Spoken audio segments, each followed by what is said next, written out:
Hey there, and welcome to This Explainer.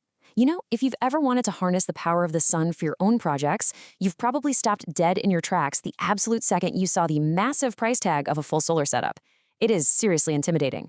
But today we are diving into the incredibly exciting, totally budget-friendly world of direct drive solar systems. We're going to see how you can completely bypass the traditional setup and build a dead simple, battery-free DC power system to run small electronics right off the grid. So let me ask you a question. Can you run a solar panel without a battery? For a very long time, the conventional wisdom in the DIY solar community was just a hard, non-negotiable no. For years, we've basically been conditioned to believe that solar power strictly requires heavy, complex, and let's face it, incredibly expensive energy storage to be of any real functional use. Well, today, we're going to completely challenge that deeply held belief. Okay, here's our roadmap for today. First up, the battery problem. Then, the battery-free solution.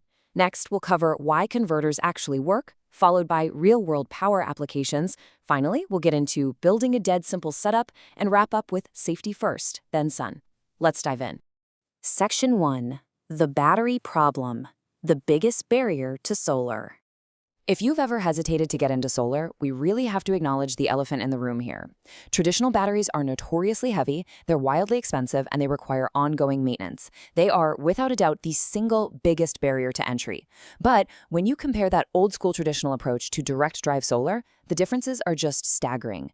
Direct drive is incredibly budget-friendly, features exactly 0 batteries, and gives you a really simple plug-and-play experience. Honestly, ditching that battery is the ultimate entry point for DIY enthusiasts who just want to experiment on a small scale. Section 2. The battery-free solution. The cheap and elegant hero. So forget commiserating about those crazy high costs of traditional gear. The absolute secret sauce to this entire battery-free bypass is a cheap, incredibly elegant little hero known as the DC to DC converter. Rather than just blindly passing power through, this device acts as a true active regulator. It takes all that wildly fluctuating high-voltage energy pouring in directly from your solar panel and actively steps it down. What you get out the other end is a perfectly stable 12.8 to 13.8 volt supply. It effectively acts as a funnel, right? It tames the wild energy of the sun so you can safely use it to power your everyday 12-volt appliances. Now, you might be thinking, sure, but I bet a cheap hack like that wastes a ton of energy. Well, actually, you'd be surprised. These DC to DC converters are highly efficient. They typically preserve a staggering 90% of the energy collected by the panel. That boldly proves this isn't just some gimmick. A direct drive setup is a legitimately effective hack for your daytime power needs, losing very little power in the conversion process. Section 3. Why converters actually work. The science behind the setup. Now, to satisfy the tech tinkerers out there, we really need to understand the why behind this. Traditional charge controllers, like your standard PWM or MPPT models, will literally damage themselves if you try to run them without a battery attached. Sometimes they even let out that dreaded magic smoke. Why? Because they critically rely on a battery to provide a reference voltage. They absolutely need that anchor to reduce electrical noise and manage their charge profiles. Without a battery, a traditional solar controller simply cannot function, and it's going to burn out fast. But here's the brilliant part. Unlike those traditional controllers, our DC to DC converter relies on large internal capacitors. You can kind of think of these capacitors as tiny microbatteries. They charge up almost instantaneously to handle all those wild voltage spikes and drops coming from the solar panel. Basically, they act like electrical shock absorbers. They actively reduce the noise and buffer the power just enough to give you that incredibly steady, smooth stream of electricity required by sensitive electronics, like, say, your laptop. Section 4. Real-world power applications. Putting the theory to work. Let's ground this high-level theory in some reality. During testing, a completely dead, super stubborn laptop was connected to one of these direct solar power setups, and astonishingly, it required surprisingly little power, literally just 20 to 29 watts, to successfully wake that machine up and begin charging it. I mean, that really highlights exactly how capable this minimal setup is when you're out in the field trying to power small mobile electronics, and you don't want to lug around a massive heavy power station. Oh, and this is probably my favorite part. This setup naturally creates a brilliantly self-modulating system.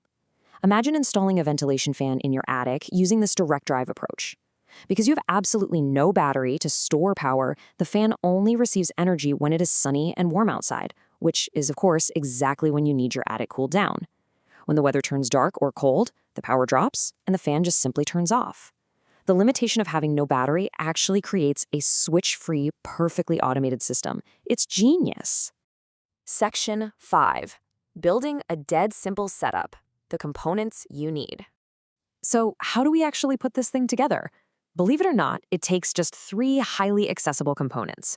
First up, you need a standard solar panel, ideally sitting somewhere between 100 to 200 watts. Second, you need that all-important DC to DC converter. Specifically, you want one that takes a 24-volt input and steps it down to a 12-volt output. And finally, grab a pair of XT60 connectors. Those are the sturdy, yellow plugs you often see used in RC cars and drones. Snapping just these 3 parts together gives you a totally seamless plug-and-play experience. You can easily swap out laptops, fans, or even run small off-grid fridges. Section 6. Safety first, then sun. Crucial checks before plugging in. All right, before you go plugging in your prized electronics, we need to run through a few essential safety rules. Number 1, always verify your output with a watt meter first. Most 12-volt electronics can safely handle up to 14.5 volts maximum, so just confirm your converter is outputting in that safe range. Number 2, for some added peace of mind, install a 10-amp breaker or fuse between the panel and the converter. Though, to be fair, high-quality converters usually have built-in short-circuit protection anyway. And number 3, definitely use those XT60 connectors. Because of their physical shape, they inherently prevent reverse polarity. They basically make it impossible to accidentally mix up your positive and negative wires. Now, there is one absolute golden rule of direct drive solar you have to remember. The system must be in full sunshine to produce any power. Remember, because you've completely removed the traditional battery from the equation, there is zero energy buffer to fall back on if a big, dark cloud rolls over. Direct, unobstructed sunlight is the pure fuel for this entire setup. No sun, no power. It's that simple. As we wrap up today, I want to leave you with a question to chew on. What are you going to power with your very first battery-free solar setup? By simply combining a solar panel and a standard DC to DC converter, you now have the absolute cheapest, most efficient entry point into daytime solar power imaginable. Whether it's an automated ventilation fan for your shed or power in your laptop so you can work from the woods, the possibilities are entirely in your hands. Thank you so much for joining me on this explainer. Now get out there, grab some sunshine, and start building.